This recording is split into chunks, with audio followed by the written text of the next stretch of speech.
আপনার ঘরের আর্থিক অবস্থা একদমই খারাপ হয়ে গেছে, শত্রুরা সব পিছনে লেগে আছে। আপনার ঘরের সদস্যদের দিন প্রতিদিন শরীর খারাপ হচ্ছে, শরীর খারাপ ঠিক হচ্ছে না এবং ব্যবসায় লস যাচ্ছে।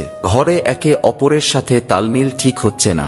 এরকমটা যদি আপনার সাথেও ঘটে থাকে তাহলে শনিবার দিন করুন এই প্রতিকার। 2 দিনের মধ্যেই এর ফলাফল আপনি দেখতে পাবেন। পরীক্ষিত ও প্রমাণিত এই প্রতিকারটি জানার আগে প্রভু শ্রীরামের ভক্তরা মন থেকে একটি লাইক করে কমেন্টে জয় শ্রীরাম লিখে দিন। তো চলুন জেনে নেওয়া যাক। 4টি লাল শুকনো লঙ্কা, কিছুটা হলদে সর্ষে এবং 1 চামচ লবণ নিয়ে একত্রিত করে কাপড়ের একটি পুঁটলি তৈরি করুন। তারপর শনিবার সন্ধ্যাবেলায় পুঁটলিটি আপনার প্রত্যেকটি ঘরের কোণাতে স্পর্শ করিয়ে পরের দিন অর্থাৎ রবিবার সন্ধ্যাবেলায় লোকেদের চোখের আড়ালে পুঁটলিটি 4 রাস্তার কোনো মোড়ে ফেলে দিন। বিশ্বাস রেখে এই প্রতিকারটি করুন, ফল অবশ্যই পাবেন, এটা আমার আশীর্বাদ রইল।